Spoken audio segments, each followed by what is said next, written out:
अस्सलाम वालेकुम दोस्तों, क्या हाल है। मैं अरबाज़ अहमद आज आप लोगों के लिए इंग्लिश लिटरेचर के एक और टॉपिक के साथ हाज़िर हुआ हूँ। और आज हम लोग ओ हेनरी का एक नावल द लास्ट लीफ को डिस्कस करेंगे। दोस्तों, ये नावल, ये कहानी वकूफ़ पज़ीर होती है ग्रीनविच नाम के एक कस्बे में। ये अमेरिका का एक शहर न्यूयॉर्क का कस्बा है। दोस्तों, ये कस्बा कोई बहुत ज़्यादा तरक्की याफ्ता नहीं होता। समझ लें कि एक कच्ची आबादी वाला कस्बा है।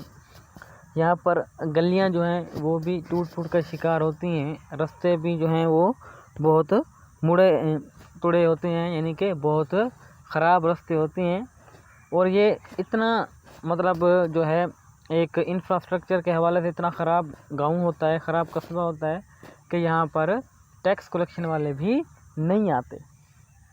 तो दोस्तों यहाँ पर दो दोस्त रहा करती थीं।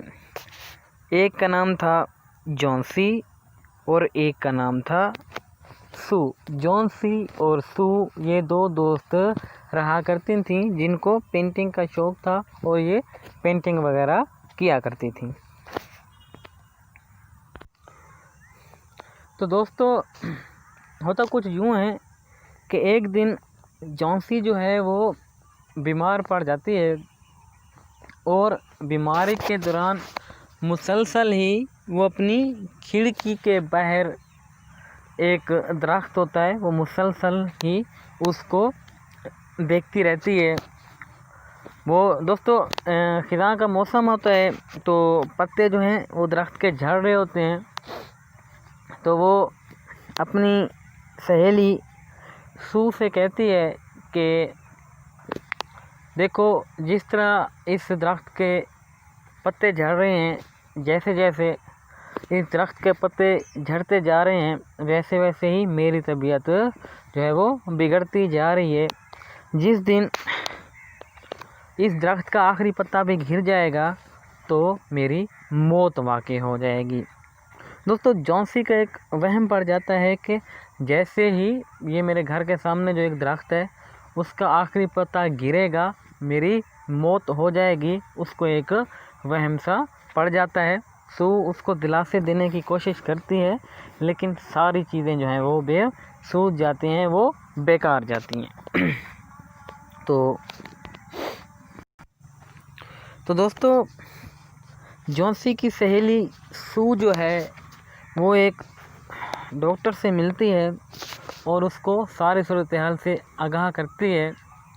तो डॉक्टर उसको कहता है कि तुम्हारी सहेली जो है वो सिर्फ़ एक शर्त में ही बच सकती है कि अगर तुम्हें इससे कोई उम्मीद दिलाओ, कोई एक ऐसी उम्मीद दिलाओ जो कि इसको ज़िंदा रखे, कोई एक ऐसी उम्मीद दिलाओ जिसकी वजह से इसकी तबीयत में जो है वो बेहतरी आना शुरू हो जाए। तो अस्सलाम वालेकुम दोस्तों, कैसे हो। ओ हेनरी के नावल द लास्ट लीफ के दूसरे हिस्से के साथ हाजिर हूँ। तो दोस्तों, सू अपनी सहेली जॉन्सी को बचाने के लिए एक डॉक्टर से मिलती है और डॉक्टर उसको यही कहता है कि तुम्हारी जो सहेली है वो एक मायूसी का शिकार है, तो इसको बचाने का वहद ज़रिया यही है कि इसको एक ऐसी उम्मीद दिलाओ जो इसको ज़िंदा रखे, यानी कि इसके ख़यालात को जो है वो मुस्बत करो, ये अच्छी अच्छी चीज़ें सोचे, फिर जो है ये ज़िंदा रह सकती है। तो डॉक्टर से पूछते हैं कि क्या इसकी कोई ख्वाहिश है कि या फिर क्या इसको कोई दुख तो नहीं है। तो सू कहती है कि हाँ, ये बे ऑफ नेपल्स की एक पेंटिंग बनाना चाहती है, ये इसकी एक विश है। तो डॉक्टर कहता है कि चलिए वो तो ठीक है, लेकिन मुझे ये बताओ कि इसका जॉन्सी का किसी के साथ कोई अफेयर तो नहीं है जिसको लेकर ये परेशान हो।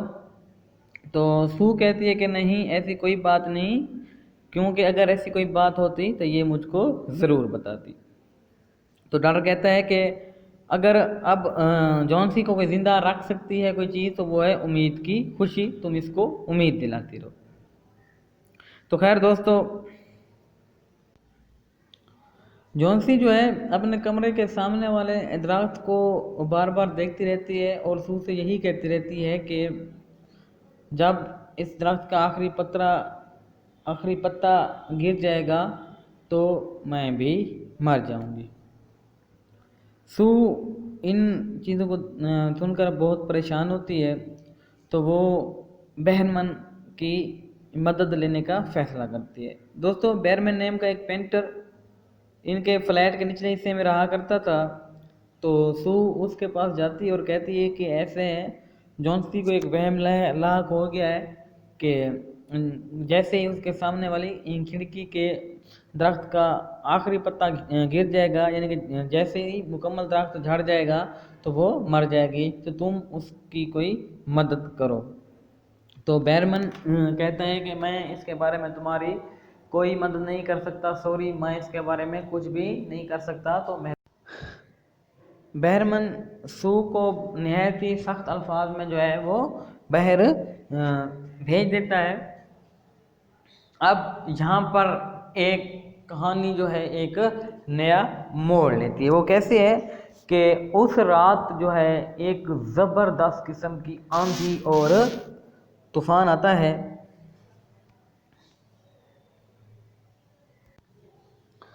और बहरमन उस तूफान में जॉन्सी के सामने यानी कि जॉन्सी की खिड़की के सामने वाले दरख्त पर एक पत्ता बनाता है, एक ऐसा पत्ता जो कि बिल्कुल हकीकी पत्ते की मानद होता है। तो दोस्तों, अगली सुबह जब तूफान थम जाती है तो जॉन्सी देखती है कि सारे दरख्त के पत्ते झड़ चुके हैं, सिर्फ एक पत्ता बाकी रह गया है। तो जॉन्सी को थोड़ी सी उम्मीद मिलती है कि शायद खुदा जो है मुझे ज़िंदा रखना चाहता है, इसलिए दरख्त का आखिरी पत्ता नहीं गिरा। तो उसके बाद मुसलसल 2 रातों तक बहुत ज़्यादा तूफ़ान और बारिश होती है, लेकिन हैरानी की बात ये होती है कि वो पत्ता नहीं गिरता। तो जॉन्सी और सू इस चीज़ को लेकर बहुत हैरान भी होते हैं और खुश भी होते हैं कि जॉन्सी का जो